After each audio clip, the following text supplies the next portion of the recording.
Radio Raheem with Freddie Roach after your 36th world title win. Now, before when I talk to you, I know you don't look on the internet, but I live on the internet, and everybody's like, oh, Freddie Roach, he's just talking, stuff for his fighter, and he's just, saying that because were you just being a good trainer, or did you know and see something in Viktor Postol that let you know this win was coming tonight? I really like Viktor as a person and as a fighter. I'm not so sure he likes me that much because he likes working with Marvin a lot. Yeah, and because I know he's good and I know how good he can get because I see this in him. I think he's a great fighter inside him.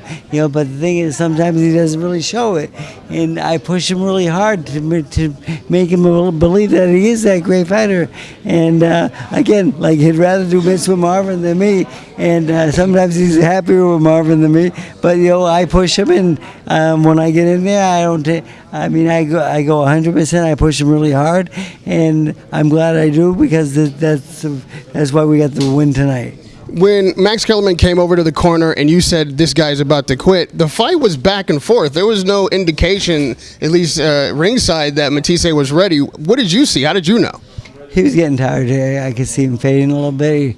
His punches were getting a little bit slower and so forth. He couldn't land that big shot anymore.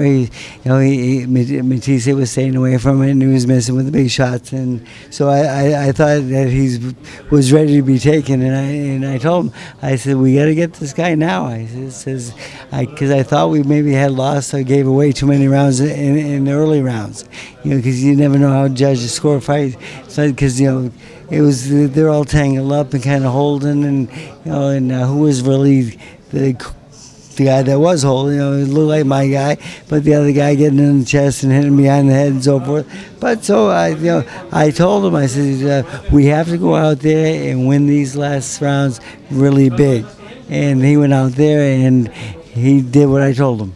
When Viktor took those two big shots that are memorable, one even wobbled him. The crowd went crazy. Did you know he could stand up against that shot before it happened, or did you stay calm throughout? Was that like one of those moments? I was worried. The thing is, in the gym, he's always been good, but the gym's a gym.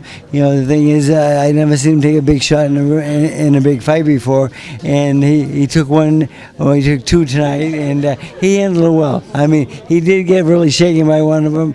I saw his knees go a little bit, and I was a little bit worried, but the thing is, he held on well, and I have more confidence in his chin now, but again, if we do fight a guy like Terrence Crawford, I think against Terrence Crawford we're going to have to fight a better fight, a little bit smarter fight, and we're going to have to box a lot more and use that jab more effectively. So I get a lot of homework for him to do. Thank you so much, Freddie, on a great win. Congratulations, Radio Raheem, with the legend, Freddie Roach.